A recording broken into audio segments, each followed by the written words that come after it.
దేవుడు చెప్పాడు ఓడ కట్టమని. ఓడ కట్టక ముందే కుటుంబాన్ని దేవునిలో కట్టుకున్నాడు. స్తోత్రం కలుగును గాక. హల్లెలూయా.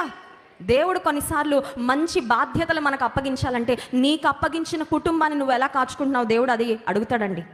కొన్నిసార్లు మనకి పెద్ద పెద్ద వాటి మీద ఉంటుంది, అది ఇవ్వచ్చు కదండి దేవుడు, నాకు ఈ బాధ్యత అప్పగించవచ్చు కదండి, ఇలాంటి పెద్ద సంఘం నా చేతిలో పెట్టచ్చు కదండి. ఆత్మీయ తండ్రి గారు జాన్ వెస్లీ గారి చేతిలో ఎందుకుందంటే అంటే they have proved themselves to be faithful. వారు నమ్మకత్వాన్ని రుజువు చేసుకున్నారు దేవుని ముందు, అందుకే ఈరోజు అప్పగించారు. నువ్వు ఇప్పుడే ప్రారంభించావు సేవ, వెనకాలన్నావు, నీకు పెద్ద పెద్ద గురులు గమ్యాలు ఉన్నాయి, కరెక్టే. నీ నమ్మకత్వం ఏది? దేవుడు అది చూస్తున్నాడండి. Faithfulness in small things is a big thing. చిన్న చిన్న విషయాల్లో నమ్మకత్వం చాలా పెద్ద విషయం అంట. నమ్మకంగా ఉన్నారా? నోవహు తన కుటుంబాన్ని కట్టుకున్నాడు. ఎందుకంటే నోవహుకు దేవుడు ఒక ఓడ కట్టి, ఆ ఓడలోకి కుటుంబం అంతా రావాలంటే ఒక్కరు కూడా మిస్ అవ్వలేదండి. Not one person in his family dropped off when Noah entered in to the ark. Every one was in. అందరూ ఉన్నారు ఓడలో.